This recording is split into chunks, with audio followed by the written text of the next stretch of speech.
എങ്ങനെയുണ്ട് സാറേ കോഴ്സൊക്കെ? അടിപൊളിയല്ലേ സാറേ? എന്താ നല്ല സൂപ്പറാ. സാർ ഇന്ന് രാവിലെ എപ്പോൾ എഴുന്നേറ്റ് സാറേ? ഞാനൊരു 6 മണിയാകുമ്പോൾ എഴുന്നേറ്റ് സാറേ. എഴുന്നേറ്റു 6 മണിക്ക് എഴുന്നേറ്റ് നമുക്ക് 9:30 ആകുമ്പോൾ റെഡി ആയാൽ മതി. 9:30 നമ്മുടെ ബസ്. എന്നാ പറഞ്ഞാൽ നമ്മുടെ ഹോട്ടലിലെ ഫ്രണ്ടിലുള്ള ചായക്കടയിൽ നല്ല ചായ സൂപ്പറായിരുന്നു. പിന്നെ ഇടിയപ്പം സോഫ്റ്റ് ആയിരുന്നല്ലേ സാറേ?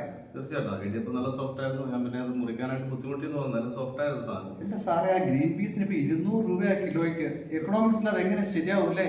നമുക്ക് അലോട്ട്മെന്റ് വന്നിരിക്കുന്ന ഒരു ഗവൺമെന്റ് പരിപാടി എന്നൊക്കെ പറയുമ്പോൾ ഇത്ര നല്ല രീതിയിൽ അത് ചെയ്യുന്നൊക്കെ പറയുമ്പോൾ നമ്മളെ സംബന്ധിച്ചുകൊണ്ട് നമ്മൾ പ്രതീക്ഷിച്ചതല്ല. സാറ് പ്രതീക്ഷിച്ചിരുന്നു ഇങ്ങനെ? സാറേ, സത്യം പറഞ്ഞ ആ നോട്ട്ബുക്ക് കൈ കിട്ടിയപ്പം തന്നെ എനിക്ക് ഇതിനെപ്പറ്റി വലിയ മുനിപ്പായി. ഇതുപോലെ നല്ലൊരു നോട്ട്ബുക്ക് ഒരു ക്യാമ്പിന് പോലും എനിക്ക് കിട്ടിയിട്ടില്ല. 10 രൂപയുടെ നോട്ട്ബുക്കാണ് എല്ലാവരും. അതുകൊണ്ടാണ് ഞാൻ എഴുതാൻ തുടങ്ങിയത് സാറേ. എഴുതാൻ തുടങ്ങി ഞാൻ. കിട്ടുന്നോടത്ത് കിട്ടി, കിട്ടുന്നില്ലെങ്കിൽ ഇല്ല. ചായ കുടിച്ചെങ്കിലും പൈസ ഞാനാണ് കൊടുത്തത്. അതെ സാറേ, അതുകൊണ്ടാണ് ഞാൻ മിണ്ടാതില്ല. അല്ല സാറിനോട് ചോദിക്കല്ലേ നാളെ?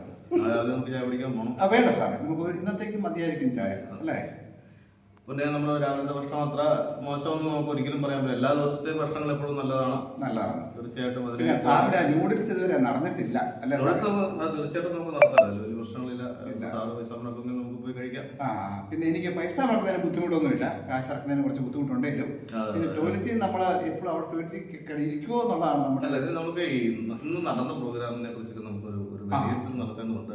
രാവിലത്തെ ഭക്ഷണം സാറ് പറയുന്നത് നല്ലതായിരുന്നു. നൂഡിൽസ് വാങ്ങിയില്ലെങ്കിലും നമ്മൾ അതുപോലെ ഇരിക്കുന്ന ഒരു നൂലപ്പം, പല സ്ഥലങ്ങളിൽ അതിന് പലതാ പറയുന്നത്. നമുക്ക് ഈ നൂലപ്പം എന്ന് പറഞ്ഞു കഴിഞ്ഞാൽ അത് എനിക്കൊന്ന് വടക്ക് ഭാഗത്തേക്ക് പറയുന്നതാണ് നൂലപ്പം. കറിയും കുഴപ്പമില്ല, നമ്മൾ കഴിച്ചു. സാറേ, ഒരു കാര്യം കൂടി എനിക്ക് പറയാനുണ്ട്. ഞാൻ എന്നും എന്റെ ഭാര്യയോട് പറയും, എന്റെ പൊന്നോ, കടയിൽ വല്ലതും പോയാലേ നല്ല ഇടിയപ്പം കിട്ടുള്ളൂ. ഞാൻ ഇവിടുന്ന് നല്ല ഇടിയപ്പം കിട്ടിയെന്ന് ഞാൻ പറയും. ഒരു കുടുംബകലം ഉണ്ടാവുമോ എന്നുള്ള സാറേ എനിക്ക് ഉണ്ടായാലും കുഴപ്പമില്ല സാറേ. സാറിനെ സംബന്ധിച്ച് അപ്പുറത്തെ മാറി താമസിക്കുന്നത്. അപ്പോൾ എന്തായാലും നമുക്ക് ആ ഭക്ഷണമൊക്കെ വളരെ മനോഹരമായിട്ട് നമ്മൾ കഴിക്കുന്നുണ്ട്. വളരെ മനോഹരമാണ്.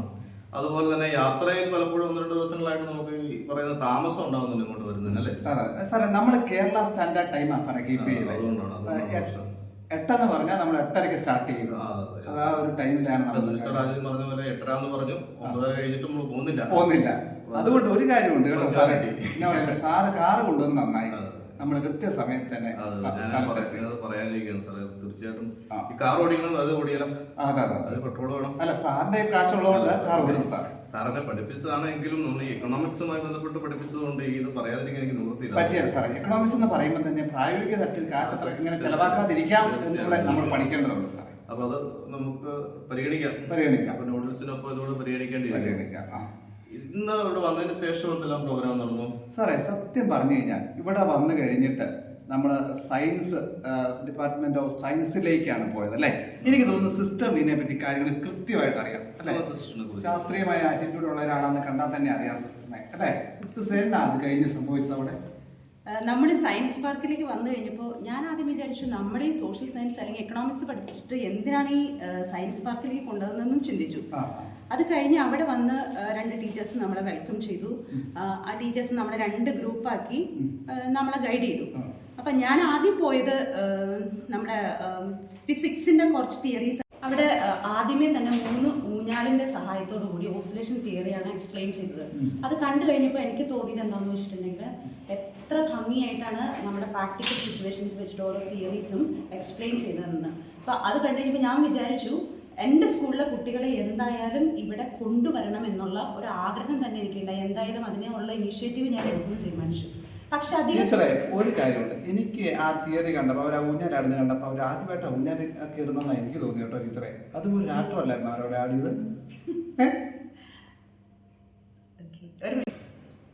പിന്നെ എന്റെ ടീച്ചറെ, അവർ ഈ പിള്ളേരെയൊക്കെ പഠിപ്പിച്ച് ആടാനും പാടാനൊന്നും നേരമില്ലായിരിക്കും, അതുകൊണ്ട് ആടിയതായിരിക്കും ടീച്ചറെ അല്ലേ? പക്ഷെ നന്നായിട്ട് അവർ ചെയ്തു എന്നുള്ളത് ഒരു വലിയൊരു കാര്യമാണ്. പക്ഷെ അധിക സമയം നമുക്ക് അവിടെ സ്പെൻഡ് ചെയ്യാൻ പറ്റിയില്ല. പെട്ടെന്ന് നമുക്ക് അവിടെ ഒരു സെഷൻ ഉള്ളത് കൊണ്ട് തന്നെ അങ്ങോട്ടേക്ക് പോകേണ്ടതുള്ളത് കൊണ്ട് ആ എക്സ്പെരിമെന്റ് മുഴുവൻ കാണാൻ നമുക്ക് പറ്റിയില്ല. പക്ഷെ എന്നാ പറഞ്ഞാല് ശരിയാട്ടോ ടീച്ചറെ, ആ ശാസ്ത്രീയ തത്വങ്ങൾ വളരെ ലളിതമായിട്ട് സരളമായിട്ട് അത് അവതരിപ്പിക്കുന്നത് അല്ലെ? ആ 2 മാഡവും സാറും വളരെ ആത്മാർത്ഥത, ഞാൻ പറഞ്ഞു അധ്യാപകരെ നമ്മളെക്കാളും ആത്മാർത്ഥതയോടുകൂടി കാര്യങ്ങളും അവതരിപ്പിച്ചു. അവരുടെ അധ്യാപനത്തിലുള്ള ഒരു പാഷൻ കണ്ടുപിടിക്കണം. നിങ്ങൾ എല്ലാവരും കണ്ടുപിടിക്കേണ്ടതാണ് കേട്ടോ. ഓക്കെ. പിന്നെ ആദ്യത്തെ സെഷൻ അവിടെ നയിച്ചത് രാജ് സാറിന്റെ ഒരു മെമ്മോറിയൽ ടോക്ക് വെച്ചിട്ടാണ്. അതെ, ശ്രീ KN രാജു. അതെ സിസ്റ്ററെ, നമ്മുടെ ഇന്നത്തെ അറിവിന്റെ സെഷൻ ആരംഭിച്ചത് അവിടെ സെന്റർ ഫോർ സയൻസ് ആൻഡ് സൊസൈറ്റിയിൽ നമ്മുടെ KN രാജുവിന്റെ ഓർമ്മകളോ അയവിറക്കി കൊണ്ടായിരുന്നു. അപ്പോൾ അദ്ദേഹം ആരാണെന്ന് ചോദിച്ചു കഴിഞ്ഞാൽ നമുക്കറിയാലോ, നമ്മുടെ ഇന്ത്യയുടെ ഫസ്റ്റ് പ്ലാനിംഗ് കമ്മീഷന്റെ ഇൻട്രൊഡക്ഷൻ തയ്യാറാക്കിയിട്ടുള്ളത് സാറാണ്. ടീച്ചർ, അതുപോലെ തന്നെ ഒരു കാര്യം നമ്മൾ ഓർക്കുന്നത്, ഡോക്ടർ KN രാജു എന്ന് പറയുന്നത് ആ വ്യക്തി ഇന്ത്യയുടെ കോണ്ടെക്സ്റ്റിലും അതുപോലെ തന്നെ കേരളത്തിന്റെ കോണ്ടെക്സ്റ്റിലും പ്രഗത്ഭനായ ഒരു വ്യക്തിയാണ്. അതായത് കേരളത്തിലെ സെന്റർ ഫോർ ഡെവലപ്മെന്റ് സ്റ്റഡീസ് എന്ന് പറയുന്ന സ്ഥാപനം സ്ഥാപിച്ച അദ്ദേഹമാണ്. അപ്പോൾ നമ്മൾ വളരെ വളരെ സുപരിചിതമായിട്ട് കേൾക്കുന്ന ടേമാണ് കേരള മോഡൽ ഓഫ് ഡെവലപ്മെന്റ്, അല്ലെ? ഇത് പറഞ്ഞ ആ ഒരു ടേം തന്നെ കോയിൻ ചെയ്തതിന്റെ കാരണം ഡോക്ടർ KN രാജാണ്. അദ്ദേഹത്തിന്റെയും യുണൈറ്റഡ് നേഷൻസിന്റെ ഒരു കമ്പൈൻ സ്റ്റഡിയുടെ ഫലമായിട്ടാണ്, അതായത് ആ ഡെവലപ്മെന്റ് ട്രെൻഡിനെ പറ്റി പഠിച്ചപ്പോൾ, അതായത് നമ്മുടെ ഇവിടെ ആളുകൾക്കിടയിൽ സാമൂഹികമായിട്ടും ആരോഗ്യപരമായിട്ടും ഒക്കെ നല്ല നിലയിൽ വിദേശ രാജ്യങ്ങളുടെ അത്രയുമുള്ള നിലവാരം നമ്മൾ പുലർത്തുന്നു എന്ന സ്റ്റഡി കണ്ടെത്തി. അതിന്റെ പരിണിതഫലമായിട്ടാണ് കേരള മോഡൽ ഓഫ് ഡെവലപ്മെന്റ്, അതായത് ഹൈ പെർ ക്യാപിറ്റ ഇൻകം ഉണ്ട്, ഹൈ ഹെൽത്ത് ഇൻഡെക്സസ് ഉണ്ട്, ഇതെല്ലാം ഉണ്ട് കേരളത്തിന്. പക്ഷെ ഒരു പ്രോബ്ലം ഉണ്ട്, നമ്മുടെ GDP is very low, income generating കുറവാണ്. അതായത് കേരള മോഡൽ ഓഫ് ഡെവലപ്മെന്റ്. അദ്ദേഹത്തിന്റെ ഇത്രയും വലിയ കോൺട്രിബ്യൂഷൻ ഉള്ളത് കൊണ്ടാണല്ലോ സർ രാജു അദ്ദേഹത്തിന് പത്മവിഭൂഷൺ നൽകി ആദരിച്ചിട്ടുള്ളത്. പിന്നെ പ്രത്യേകിച്ചൊരു കാര്യം, ഇപ്പോഴും അദ്ദേഹത്തിന്റെ 100ാം ജന്മദിനം ആഘോഷിക്കുന്ന വേളയിൽ സെന്റർ ഫോർ ഡെവലപ്മെന്റ് സ്റ്റഡീസും കുസാറ്റും സമുചിതമായ ആഘോഷങ്ങളാണ് ഇവിടെ സംഘടിപ്പിച്ചിട്ടുള്ളത്. നമ്മളത് കണ്ടതാണല്ലോ. ആ സെമിനാർ ഹാൾ മുഴുവൻ നമ്മൾ അധ്യാപകരും അതേപോലെ തന്നെ സ്റ്റുഡൻസും സ്കോളേഴ്സും ഒക്കെ ഉണ്ടായിരുന്നു. അദ്ദേഹത്തിന്റെ ചരിത്രം, അദ്ദേഹത്തിന്റെ കോൺട്രിബ്യൂഷൻസ് അറിയുന്നതിന് വേണ്ടി എല്ലാവരും അവിടെ എത്തി. അക്കൂട്ടത്തിൽ തന്നെ ഏറ്റവും പ്രമുഖരായിട്ടുള്ള നമ്മുടെ ഇന്നലെ നമുക്കൊരു ക്ലാസ് അവതരിപ്പിച്ചിട്ട് നമ്മുടെ അറിവിന്റെ നിറകുടം എന്ന് വിളിക്കുന്ന ഡോക്ടർ മുരളീധരൻ സാറുണ്ട്. അതുപോലെ തന്നെ ഡോക്ടർ MK സുകുമാരൻ സാർ ഉണ്ടായിരുന്നു. സാറിന്റെ പ്രൊഫൈൽ ശ്രദ്ധിച്ചാണല്ലോ. സാറ് നമ്മുടെ സെന്റർ ഫോർ ബഡ്ജറ്റ് സ്റ്റഡീസിന്റെ ഫോർമർ ഡയറക്ടർ ആയിരുന്നു. അതുപോലെ തന്നെ സാറ് നമ്മുടെ കഴിഞ്ഞ പേ കമ്മീഷനിലെ മെമ്പറും കൂടിയായിരുന്നു. ടീച്ചർ, അതുപോലെ അദ്ദേഹത്തിന്റെ ടോക്ക് ശ്രദ്ധിച്ചപ്പോൾ ഞാൻ ഓർത്തു, നമ്മള് ഡോക്ടർ KN രാജുവിന്റെ അടുത്തിരിക്കുന്ന ഒരു ഫീൽ ആയിരുന്നു, അല്ലെ? അദ്ദേഹത്തിന്റെ അനുഭവങ്ങൾ പറഞ്ഞപ്പോൾ എന്നാ എനിക്ക് തോന്നുന്നു നമ്മളൊക്കെ സ്വപ്നത്തിൽ വിചാരിച്ചിട്ടുണ്ട് കാര്യവട്ടത്ത് പഠിക്കണം, അല്ലെ സെൻട്രൽ യൂണിവേഴ്സിറ്റി പഠിക്കണം. സാധാരണ വിവശാൽ എനിക്ക് MA കാര്യവട്ടത്ത് കിട്ടിയതാണ്, പക്ഷെ വീട്ടിൽ നിന്ന് പോകുന്നില്ലാത്തതുകൊണ്ട് അല്ല, എനിക്ക് താല്പര്യം ഒരു ബുദ്ധിമുട്ടായതുകൊണ്ട് പോകാതിരുന്നതാണ്. പക്ഷെ ഞാൻ സത്യം പറഞ്ഞാൽ അതെ ടീച്ചർ, അങ്ങനെ കിട്ടിയിട്ടുണ്ട്. ഞാൻ സത്യം പറഞ്ഞ ഒരു നഷ്ടബോധം ആ ഒരു സെക്കൻഡിൽ എനിക്ക് ഫീൽ ചെയ്തു. കാരണം അദ്ദേഹത്തിന്റെ കൂട്ടത്തിൽ ഇരുന്നുള്ള അദ്ദേഹത്തിന്റെ അനുഭവങ്ങളൊക്കെ കേട്ടപ്പോൾ ഇത്ര മഹാനായ മനുഷ്യനൊക്കെയാണല്ലോ നമ്മൾ മിസ് ചെയ്യുന്നത്, അല്ലെ? ശരിക്കും അതെ. തുടർന്ന് ഡെവലപ്മെന്റ് പ്ലാനിങ്ങിനെ കുറിച്ചിട്ട് ഡോക്ടർ സുരാജ് ജേക്കബ് സാറിന്റെ ക്ലാസ് ആയിരുന്നല്ലോ. അപ്പൊ പ്ലാനിങ് നമ്മൾ ആക്ച്വലായിട്ട് പറയുന്ന ആ ഒരു മീനിങ്ങിന് അപ്പുറത്ത് പ്ലാനിങ്ങിന്റെ അകത്ത് അതിന്റെ ഇന്റന്റ് അതേപോലെ തന്നെ അതിലൊരു അവർ ക്ലാസ് ടൈപ്പിൽ നമുക്ക് അവതരിപ്പിച്ചു. എനിക്ക് തോന്നുന്നു ആ പ്ലാനിങ്ങിനേക്കാൾ ഉപരി അദ്ദേഹം നയത്തെ പോളിസിയാണ് കൂടുതൽ. കാരണം കുറെ കാലം 90 വരെ അല്ലെ 80 വരെ 90 വരെയൊക്കെ പ്ലാനിങ് ആയിരുന്നു. അതിനുശേഷം പോളിസി നയങ്ങളായി. ആ നയത്തെ അദ്ദേഹം അൺട്രാവൽ ചെയ്യാൻ ശ്രമിക്കുമായിരുന്നു. ഒരു പോളിസി നയം എങ്ങനെയാണ് ഇംപ്ലിമെന്റ് ചെയ്യുന്നത്. അതിന്റെ 3 ഘട്ടങ്ങൾ പറഞ്ഞാൽ ഇന്റന്റ് നിർമ്മിക്കുന്നത്, അതേപോലെ തന്നെ അതിനുശേഷം ഡിസൈൻ ചെയ്യുന്നതും അവസാനം ഇംപ്ലിമെന്റ് ചെയ്യുന്നതിനും. അതിൽ പറയുന്നത് ഏറ്റവും കൂടുതൽ ഇമ്പോർട്ടൻസ് കൊടുക്കുന്നത് ടോപ്പ് ലെവലിൽ ഇന്റന്റ് പ്ലാൻ ചെയ്യുന്നതിനും, അതേപോലെ തന്നെ അത് ഇംപ്ലിമെന്റ് ചെയ്യുന്നത് ഏറ്റവും താഴെയുള്ള ലെവലിലേക്കാണ് അത് ഇംപ്ലിമെന്റ് ചെയ്യുന്നതും. അതിന്റെ പലതരത്തിലുള്ള ഫെയിലിയേഴ്സും ഷോർട്ട് ഫോൾസും ഒക്കെ ആ ഒരു ഉടനീള സെഷനിൽ സാർ നമുക്ക് വ്യക്തമായി. അതുപോലെ തന്നെ എനിക്ക് തോന്നുന്നു അദ്ദേഹം മാനേജ്മെന്റ് രീതികളാണ് ഇപ്പോൾ അവലംബിക്കുന്നത് എന്നോട് അദ്ദേഹം സംസാരിച്ചു, അല്ലെ? പണ്ടൊക്കെ ഒരു പ്ലാനിങ് ആയിരുന്നു, പക്ഷെ ഇപ്പൊ മാനേജ്മെന്റ്, ഹ്യൂമൻ മാനേജ്മെന്റ് എന്നുള്ള രീതിയിലാണ് അദ്ദേഹം പറഞ്ഞത്. നീതി ആയോഗിന്റെ ടോപ്പ് ഒഫീഷ്യൽസ് വരുമ്പോൾ ബിസിനസ് സിഇഒമാരെ പോലെ സംസാരിക്കുന്നൊക്കെ അപ്പൊ ആ സെഷൻ ഒരു 1-10 വരെ കണ്ടിന്യൂ ചെയ്തെങ്കിലും നമ്മളെല്ലാവരും വളരെ ആക്റ്റീവായിട്ട്, പ്രത്യേകിച്ച് നമ്മുടെ മുരളീധരൻ സാറും ഒക്കെ വളരെ ആക്റ്റീവായിട്ട്, അതേപോലെ തന്നെ ക്രിയാത്മകമായ സംശയങ്ങളും അത് ക്ലിയർ ചെയ്തതുകൊണ്ട് നമുക്ക് വളരെ ഒരു എനർജറ്റിക് ആയിട്ടുള്ള ഒരു സെഷൻ ആയിട്ടാണ്. എനിക്ക് അദ്ദേഹത്തെ പറ്റി ഇഷ്ടപ്പെട്ട ഒരു കാര്യം, ഡോക്ടർ സുരാജ് ജേക്കബിനെ പറ്റി 1 മണിയായപ്പോ അദ്ദേഹം ക്ലാസ് നിർത്തി എന്നുള്ള സത്യം പറഞ്ഞാൽ പറ്റി വിശക്കുന്നുണ്ടായിരുന്നു ടീച്ചറെ. കൃത്യം 1 മണിക്ക് അദ്ദേഹം ക്ലാസ് നിർത്തി. സാർ അത് വളരെ ടൈം ബൗണ്ട് ആയിട്ട് തന്നെ കൈകാര്യം ചെയ്തിട്ടുണ്ടായിരുന്നു. അപ്പൊ അതിനുശേഷം നമുക്ക് ആ ഒരു ഡൗട്ട് ക്ലിയറിംഗ് സെഷനും കഴിഞ്ഞതിന് ശേഷമാണ് നമ്മളെല്ലാവരും കൂടി ഭക്ഷണത്തിലേക്ക് പിരിഞ്ഞത്, അല്ലേ? നമ്മളെല്ലാവരും കൂടി ഡിപ്പാർട്ട്മെന്റ് താഴത്തേക്ക് വന്നു. അതേപോലെ സുകുമാരൻ സാറും സുരാജ് ജേക്കബ് സാറും സന്തോഷ് സാറും ഒക്കെ ആയിട്ട് നമ്മളൊരു ഗ്രൂപ്പ് ഫോട്ടോ എടുത്തു. അതിനുശേഷം ഭയങ്കര വെയിലായിരുന്നു. നട്ടുച്ചയ്ക്കാണ് നമ്മൾ ആ പുറത്തേക്ക് ഇറങ്ങുന്നത്, അല്ലെ? ആ വെയിൽ മുഴുവൻ കണ്ടിട്ടാണ് നമ്മൾ എന്ത് ചെയ്തത്, നമ്മുടെ CBSE ഡിപ്പാർട്ട്മെന്റിലേക്ക് വന്നത്. ഇവിടെ വന്നപ്പോൾ നമുക്ക് വിഭവ സമൃദ്ധമായിട്ടുള്ള ഒരു ലഞ്ചാണ് റെഡിയാക്കി വെച്ചിട്ടുണ്ടായിരുന്നത്. എല്ലാം ഉണ്ടായിരുന്നു അല്ലേ. നമ്മുടെ ചോറുണ്ടായിരുന്നു, സാമ്പാറുണ്ടായിരുന്നു, മോരുണ്ടായിരുന്നു, മീൻകറി ഉണ്ടായിരുന്നു. മീൻ ഉണ്ടായിരുന്നല്ലോ അല്ലെ, മീനുണ്ടായിരുന്നു. അതായത് മീൻ ഒരെണ്ണല്ലോ, ഒരുപാട് പീസസ് എടുത്തിട്ടാണ് ഇന്ന് എല്ലാവരും മീൻ കഴിച്ചിരിക്കുന്നത്. പക്ഷെ നമുക്കൊരു ഒരു ഡിഫക്റ്റ് ആയിട്ട് പറയാൻ പറ്റുന്നതാണ് എന്ത് അല്ലെ, മോര് കുറച്ച് കുറവായിരുന്നു. നാളെ എന്തായാലും നമുക്കത് ക്വാണ്ടിറ്റി കുറച്ച് കൂട്ടാനായിട്ട് പറയാം. അപ്പൊ അത് നമ്മൾ അങ്ങനെ വിഭവ സമൃദ്ധമായിട്ടുള്ള ലഞ്ച് കഴിച്ചതിന് ശേഷം നമ്മൾ അടുത്ത സെഷനിലേക്ക് കടന്നു അല്ലെ ശോഭ ടീച്ചറെ? അല്ല, കുറച്ച് സലാഡും കൂടെ ഉണ്ടെങ്കിൽ നല്ലതായിരുന്നു അല്ലേ.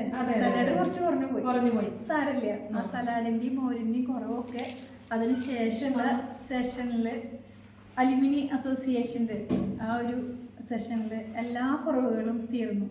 2023 HSSTPയിലെ അംഗങ്ങൾ ഇവിടെ വന്ന് അവരുടെ അനുഭവങ്ങൾ പങ്കുവെച്ചപ്പോൾ ഒരു വികാര നിർഭരമായിരുന്നു അല്ലേ ആ സെഷൻ. ഈ പ്ലാറ്റ്ഫോമിന്റെ വില ശരിക്കും അത്ര ഇമ്പോർട്ടന്റ് ആണെന്ന് മനസ്സിലാക്കിയത് അപ്പോഴാണ്. അവരൊക്കെ ഇവിടെ കാസർഗോഡും കണ്ണൂരും ഒക്കെ ഉള്ളവരാണ്. എന്നിട്ടും കാസർഗോഡ് ഉണ്ടായിരുന്നില്ലേ ട്രെയിനിങ്, അതിൽ പങ്കെടുക്കാണ്ട് കുസാറ്റിൽ പഠിക്കാനുള്ള ആഗ്രഹം കൊണ്ടും ഇവിടുത്തെ അലുമിനി അസോസിയേഷനിലെ അംഗങ്ങളായതിന്റെ ആ പ്രൗഡ്നെസ് അവരുടെ വാക്കുകളിൽ ഉണ്ടായിരുന്നില്ലേ. അവർ തമ്മിൽ കണ്ടത് എത്ര സന്തോഷമായിട്ട് അവർ കാര്യങ്ങൾ ഇന്ററാക്ട് ചെയ്യണേ. അത് അവര് പറഞ്ഞിട്ടില്ലേ, ഇത് നമ്മൾ എങ്ങനെയാ എന്തായാലും എക്സ്പീരിയൻസ് എന്ന് പറയുന്നത് നമ്മൾ ക്ലാസ് പോയാലും അറിയാം. ശരിക്കും ട്രാൻസ്ഫോംഡ് ആയി അവരുടെ വാക്കുകളിൽ നമുക്ക് മനസ്സിലായി. അപ്പൊ നമുക്കൊരു ആവേശം വന്നില്ലേ, എനിക്കും നല്ല ഒരു ആവേശം തോന്നി. നമുക്കൊക്കെ അങ്ങനെ തന്നെ ഫീൽ ആയിട്ടുണ്ടാവും അല്ലേ. അതെ. അതിനുശേഷം നമ്മുടെ ഡോക്ടർ ശിഖ രമേശ് മാം ആണ് വന്നത്. ഇവിടെ കുസാറ്റിലെ തന്നെ അപ്ലൈഡ് ഇക്കണോമിക്സിന്റെ മാം ആണ്. മാം വന്നിട്ട് കുറെ കാൽക്കുലസിന്റെ ഡെറിവേഷൻസ്. അതെ, നമ്മുടെ സുന്ദരനില്ലേ, സുന്ദരൻ അറിയില്ലേ?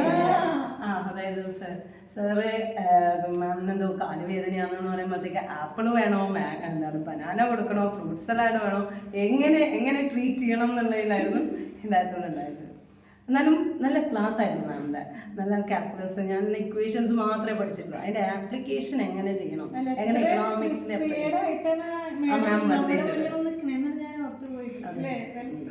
എങ്ങനെ അതിന്റെ എല്ലാ ആപ്ലിക്കേഷൻസും നമുക്ക് പറഞ്ഞു തന്നു. ആ ഷോർട്ട് സ്പാനാണ് ഉണ്ടായത്, ചെറിയ സമയം. എന്നാലും അത് നന്നായിട്ട് എക്സ്പ്ലെയിൻ ചെയ്തിട്ടുണ്ടായിരുന്നു. നല്ലൊരു ക്ലാസ് ആയിരുന്നു മാമിന്റെ. അതിനുശേഷം നമ്മളെ കലാപരിപാടി, നമ്മുടെ ശിഖ ടീച്ചർ എടുത്ത ക്ലാസ്സിന്റെ ഇടയ്ക്ക് നമുക്കൊരു ചായ കിട്ടിയില്ലേ. ചായ 2 തരം കടികളും ഉണ്ടായി അല്ലേ. അതിനകത്ത് മാം എന്തോ സുഖമില്ല എന്ന് പറയില്ല വിശേഷം പറഞ്ഞു. പിന്നെ അതിലിടയ്ക്കാണ് ടീച്ചർ ക്ലാസ് കഴിഞ്ഞ ഉടനെ എല്ലാവരും ആ TA ഫോം പൂരിപ്പിക്കാനുള്ള നിശബ്ദമായ എല്ലാവരും ഇരുന്നത് ഫില്ല് ചെയ്തു. പിന്നെ അതിന് തിരക്കാക്കി മഹേഷ് സാർ ഇങ്ങനെ ഓരോരുത്തരെ പുറകിലും വേണം അല്ലെങ്കിൽ TA കിട്ടില്ല എന്ന് നമ്മളെ പേടിപ്പിക്കുന്നുണ്ടായിരുന്നു. അപ്പൊ നമുക്ക് നമ്മളെല്ലാവരും അതെന്തായാലും TA നമുക്ക് കിട്ടണല്ലോ. അപ്പൊ എല്ലാവരും ആ TA ഫോമിന് വേണ്ടിയിട്ട് ആവേശത്തിലായിരുന്നു. പിന്നെ അതിനുശേഷം നമ്മള് കൾച്ചറൽ പ്രോഗ്രാം റിപ്പോർട്ട് അവതരണം ഉണ്ടായിരുന്നു. സലീം സാറിന്റെ നല്ലൊരു റിപ്പോർട്ട് അവതരണം. അതിനുശേഷമാണ് കൾച്ചറൽ പ്രോഗ്രാം. 5 ഗ്രൂപ്പും വളരെ നന്നായിട്ട് നമ്മുടെ സിസ്റ്റർ ഉൾപ്പെടെയുള്ള ഗ്രൂപ്പിന്റെ ഒരു ക്രിസ്മസ് ഗ്രൂപ്പ് സോങ്ങോട് കൂടി നമ്മുടെ കൾച്ചറൽ പ്രോഗ്രാം ആരംഭിച്ചു. പിന്നെ ബാക്കിയുള്ള ഗ്രൂപ്പുകാരൊക്കെ ഓരോ ഐറ്റം അവർക്ക് അവരുടേതായ സംഭാവനകൾ, നമ്മളെ സമീരയുടെ ഒപ്പന ഉണ്ടായിരുന്നു. ഒപ്പന വളരെ നന്നായി അവര് ഗ്രൂപ്പ് സോങ് പുതിയൊരു പേരിടാൻ പറഞ്ഞിട്ടുണ്ടായിരുന്നു. പേര് കിട്ടിയിട്ടില്ല. അതൊന്ന് അനൗൺസ് ചെയ്തു. വളരെ നന്നായിട്ട് ആ കൾച്ചറൽ പ്രോഗ്രാം അവര് അവതരിപ്പിച്ചിട്ടുണ്ടായിരുന്നു. പിന്നെ സദീപ് സാറിന്റെ നമ്മളെ ഗ്രൂപ്പിലുള്ള സദീപ് സാറിന്റെ ഉഗ്രന്റെ പാട്ട് എന്താ രസമല്ലേ.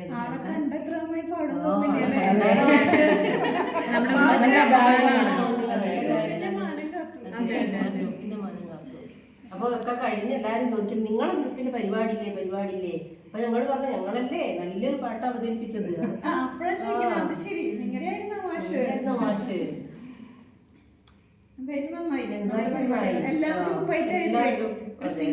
ഓക്കെ, വീണ്ടും നമുക്ക് അഭിലാഷ് സാറിലേക്ക് തന്നെ പോകാം. സാറേ,